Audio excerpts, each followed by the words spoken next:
Aujourd'hui, nous fêtons Sainte Félicité et Perpétue, deux jeunes chrétiennes qui ont été martyrisées à Carthage, en Afrique, vers l'an 203 sous l'empereur romain Sévère. Perpétue est née dans une famille noble. Elle se marie et a un petit bébé juste avant son exécution. Félicité, elle, est une esclave. Au moment de son arrestation, elle est enceinte et accouche d'une petite fille dans sa prison. Pour aujourd'hui, je ne pouvais pas m'en empêcher. Je vais vous lire la vision que Maria Valtorta a reçue du martyre de Félicité et Perpétue. Vous allez voir, c'est vraiment bouleversant. On peut retrouver cette vision dans les cahiers de 1944, le 1er mars. Autour de 17h, Jésus me dit « Ce n'était pas mon intention de te donner cette vision ce soir. Je me proposais de te faire vivre un autre épisode des évangiles de la foi. Mais un désir m'a été exprimé par quelqu'un qui mérite d'être satisfait. Je le fais donc. Malgré tes douleurs, vois, observe et décris. À moi, offre tes souffrances et à tes frères la description. » J'écris donc en dépit de mes souffrances extrêmement intenses. J'ai l'impression d'avoir la tête enserrée dans un étau qui part de la nuque et conflue sur le front pour descendre vers l'épine dorsale. Cela me fait terriblement mal au point d'avoir pensé que j'étais en train de commencer une méningite. Puis je me suis évanouie. C'était encore très douloureux en ce moment. Mais Jésus permet que je parvienne à écrire par obéissance. Ensuite advienne que pourra. Je vous assure cependant que je vais de surprise en surprise, car je me trouve tout d'abord devant des Africains, ou tout au moins des Arabes, alors que j'avais toujours cru que ces saints étaient européens. Je n'avais en effet pas la moindre idée de leurs conditions sociales et physiques, ainsi que de leur martyre. Je connaissais la vie et la mort d'Agnès, mais d'eux, c'est comme si je lisais un récit inconnu. Comme première image, avant de m'évanouir, j'ai vu un amphithéâtre qui ressemblait plus ou moins au Colisée, pas en ruine toutefois. À ce moment-là, il n'y avait encore personne. Seule une très belle jeune mort se tient au centre, en l'air. Elle rayonne d'une lumière béatifique qui se dégage de son corps brun et des vêtements sombres qui la couvrent. Elle semble être l'ange de cet endroit. Elle me regarde et sourit. Ensuite, je m'évanouis et je ne vois plus rien. Maintenant, la vision se complète. Je me trouve dans un bâtiment dont l'absence de tout confort et l'apparence sévère m'indiquent qu'il s'agit d'une forteresse utilisée comme prison. Ce n'est pas le souterrain du Tullianum que j'ai vu hier. Il y a ici de petites pièces et des couloirs surélevés. Mais l'espace y est si restreint, la lumière si rare, et elles sont munies de telles barres et portes en fer cloutées que cette maigre amélioration due à leur situation est annulée par leur sévérité qui anéantit la moindre idée de liberté. Dans l'une de ces tanières, la jeune mort que j'ai vue dans l'amphithéâtre est assise sur une planche qui sert en même temps de lit, de siège et de table. Cette fois, il n'en émane pas de lumière, seulement une grande paix. Elle porte sur son sein un bébé de quelques mois qu'elle allaite. Elle le berce et le cajole avec amour. L'enfant joue avec sa jeune mère et frotte son visage très olivâtre contre le sein brun de sa mère. Il le prend et s'en détache avec avidité, en faisant de soudaines risettes pleines de lait. La jeune fille est très belle, un visage régulier, plutôt rond, de superbes grands yeux d'un noir velouté, une petite bouche charnue, des dents très blanches et régulières, des cheveux noirs et plutôt crépus, mais maintenus par des tresses serrées qui encadrent son visage. Son teint est d'un brun olivâtre, mais pas excessivement. On trouve aussi cette couleur chez nous, notamment dans le sud de l'Italie, à peine plus claire que celle-ci.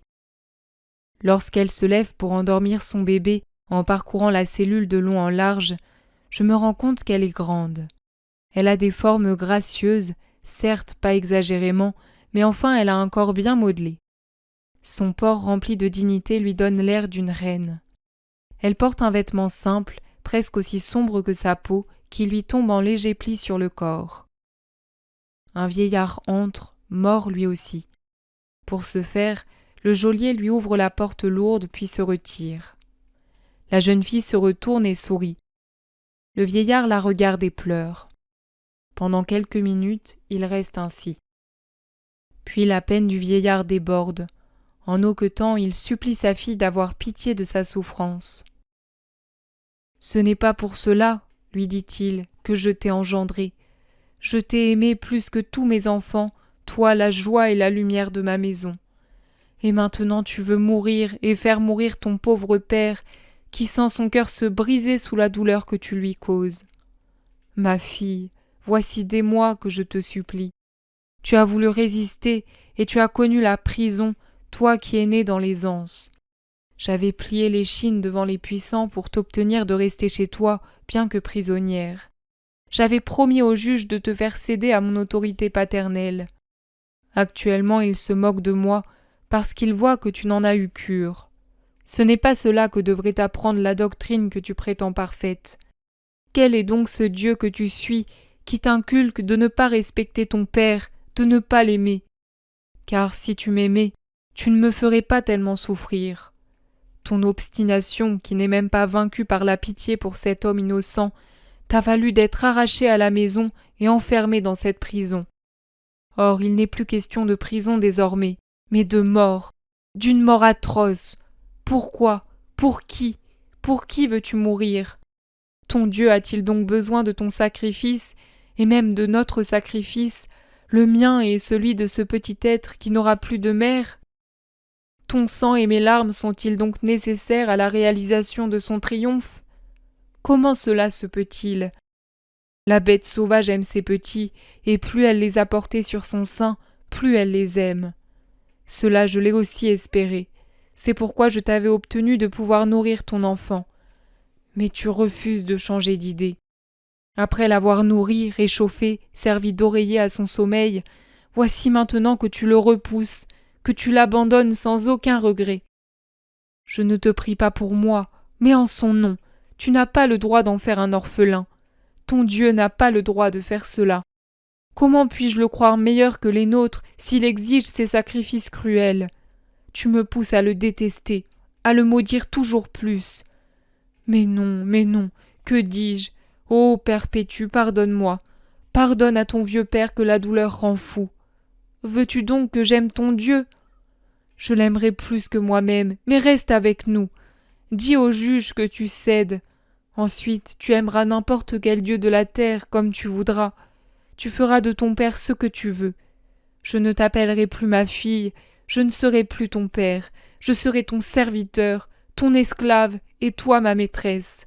Domine, ordonne et je t'obéirai, mais pitié, pitié. Sauve-toi pendant que tu le peux encore. Il n'est plus temps d'attendre. Ta compagne a donné le jour à son enfant, tu le sais, et plus rien n'arrêtera la sentence. Ton fils te sera arraché, tu ne le verras plus. Demain peut-être, ou aujourd'hui même. Pitié, ma fille, pitié pour moi et pour lui. Il ne sait pas encore parler, mais vois comme il te regarde et sourit, comme il invoque ton amour. Ô madame, madame, toi la lumière et la reine de mon cœur, la lumière et la joie de ton fils, pitié, pitié. Le vieillard est à genoux, il baise l'ourlet du vêtement de sa fille, il lui enlace les genoux. Il essaie de lui prendre la main, qu'elle pose sur son cœur pour en réprimer le déchirement humain. Mais rien ne la fait fléchir. C'est en raison de l'amour que j'éprouve pour toi et pour lui que je reste fidèle à mon Seigneur, répond-elle. Aucune gloire terrestre n'accordera à tes cheveux blancs et à cet innocent autant d'honneur que ma mort. Vous parviendrez à la foi. Que diriez-vous alors si j'avais renoncé à ma foi à cause d'un moment de lâcheté? Mon Dieu n'a pas besoin de mon sang ni de tes larmes pour triompher.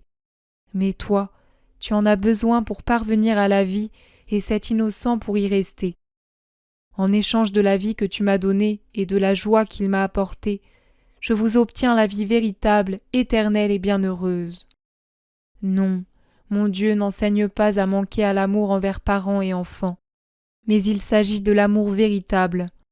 Maintenant, la douleur te fait délirer, Père, mais plus tard, la lumière se fera en toi et tu me béniras.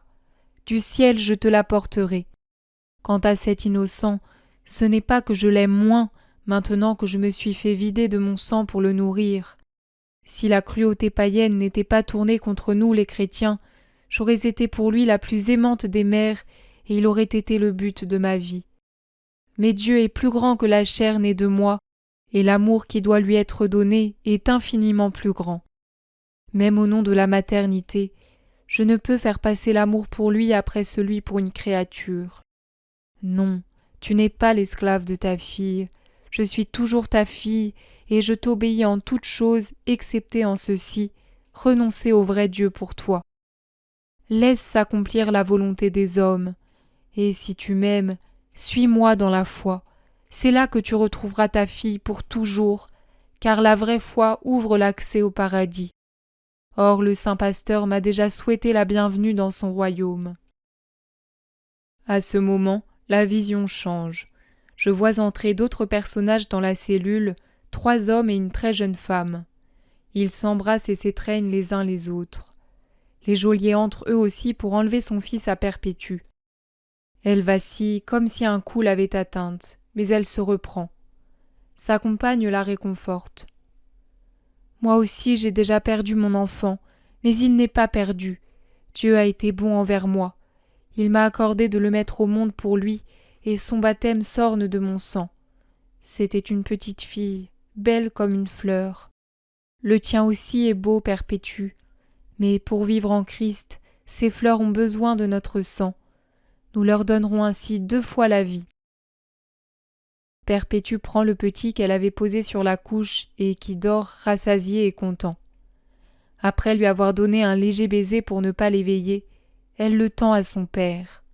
Elle le bénit également et lui trace une croix sur le front et une autre sur les mains, les pieds et la poitrine.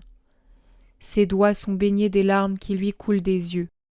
Elle fait tout cela si doucement que l'enfant sourit dans son sommeil comme sous une caresse. Les condamnés sortent ensuite et, entourés de soldats, ils sont conduits dans une cave obscure de l'amphithéâtre dans l'attente du martyr.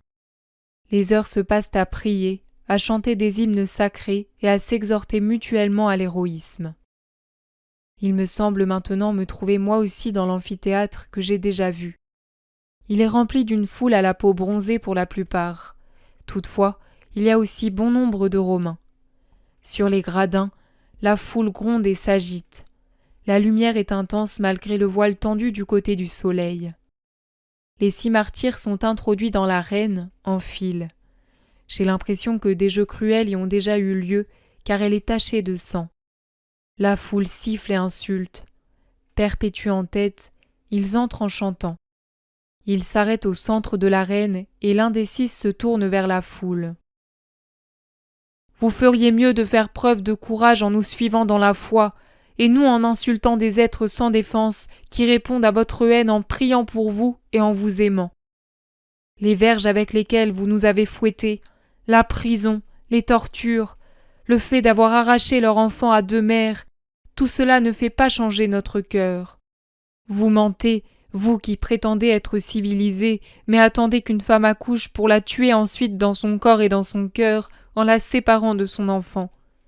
Vous êtes cruels, vous qui mentez pour tuer, puisque vous savez parfaitement qu'aucun de nous ne vous cause de tort, et encore moins les mères dont toutes les pensées sont tournées vers leurs enfants.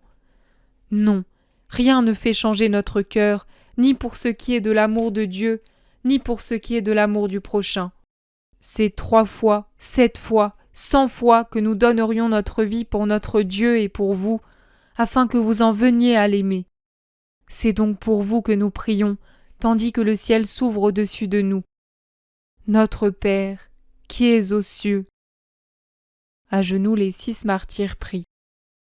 Une porte basse s'ouvre et les bêtes font irruption.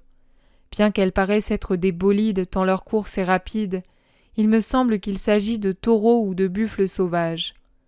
Comme une catapulte ornée de cornes pointues, ils attaquent le groupe sans défense. Ils les soulèvent sur leurs cornes, les lancent en l'air comme des chiffons, les jettent au sol, les piétinent. Ils s'enfuient de nouveau, comme fous de lumière et de bruit, puis repartent à l'assaut. Perpétue, prise comme une brindille entre les cornes d'un taureau, est projetée plusieurs mètres plus loin. Bien que blessée, elle se relève et son premier souci est de remettre de l'ordre dans ses vêtements arrachés sur son sein. Tout en les maintenant de sa main droite, elle se traîne vers Félicité tombée sur le dos et à demi éventrée. Elle la couvre et la soutient, faisant d'elle-même un appui pour la blesser. Les bêtes reviennent à l'attaque jusqu'à ce que les 6 martyrs, à demi morts, soient étendus sur le sol. Les bestiaires les font alors rentrer et les gladiateurs achèvent l'ouvrage. Mais que ce soit par pitié ou par manque d'expérience, celui de Perpétue ne s'est pas tué. Il la blesse sans atteindre le bon endroit. « Mon frère, ici, laisse-moi t'aider », dit-elle d'un filet de voix accompagné d'un très doux sourire. Après avoir appuyé la pointe de l'épée contre la carotide droite, elle dit alors « Jésus, je me confie à toi. Pousse, mon frère, je te bénis. » Et elle tourne la tête vers l'épée pour aider le gladiateur inexpérimenté et troublé. Jésus dit : Voilà le martyre de Perpétue, de sa compagne Félicité et de ses compagnons. Elle était coupable d'être chrétienne. Bien qu'elle soit encore catéchumène, comme son amour pour moi était intrépide, au martyre de la chair, elle a uni celui du cœur, tout comme Félicité. Si elles ont été capables d'aimer leur bourreau, combien n'ont-elles pas aimé leur enfant ? Elles étaient jeunes et heureuses, remplies d'amour pour leur époux, leurs parents et leurs enfants. Mais Dieu doit être aimé plus que tout, et elles l'ont aimé de cette manière. On leur a arraché les entrailles en les séparant de leur enfant, mais la foi ne meurt pas. Elles croient en l'autre vie fermement. Elles savent qu'elle appartient à ceux qui auront été fidèles et auront vécu selon la loi de Dieu. L'amour est la loi dans la loi. L'amour pour le Seigneur Dieu et pour le prochain. Quel plus grand amour existe-t-il que de donner sa vie pour ceux qu'on aime, tout comme le Sauveur l'a fait pour l'humanité qu'il aimait ? Elles ont sacrifié leur vie pour m'aimer et pour en amener d'autres à m'aimer et par conséquent à avoir la vie éternelle. Elles veulent que leurs enfants, leurs parents, leurs époux, leurs frères et sœurs, ainsi que tous ceux qu'elles aiment d'un amour de parenté ou spirituellement, parmi lesquels leurs bourreaux, puisque j'ai dit « aimez ceux qui vous persécutent », que tous aient la vie dans mon royaume. Et pour les y conduire, elles tracent de leur sang un signe qui va de la terre au ciel, qui resplendit, qui appelle. Souffrir, mourir, qu'est-ce donc ? C'est un moment fugitif, alors que la vie éternelle demeure. Ce moment de souffrance n'est rien en regard de l'avenir de joie qui les attend. Les bêtes, les épées, qu'est-ce ? Bénie soit-elle puisqu'elle donne la vie. Leur unique préoccupation est de garder leur pudeur, car ceux qui sont saints le sont en toutes choses. À cet instant, elles n'ont cure de leurs blessures, mais se soucient de leurs vêtements en désordre. Car si elles ne sont pas vierges, elles sont toujours pudiques. Le vrai christianisme procure toujours la virginité d'esprit. Il garde cette belle pureté, même là où le mariage et les enfants ont enlevé ce sceau qui de vierge fait des anges. Le corps humain lavé par le baptême est le temple de l'Esprit de Dieu.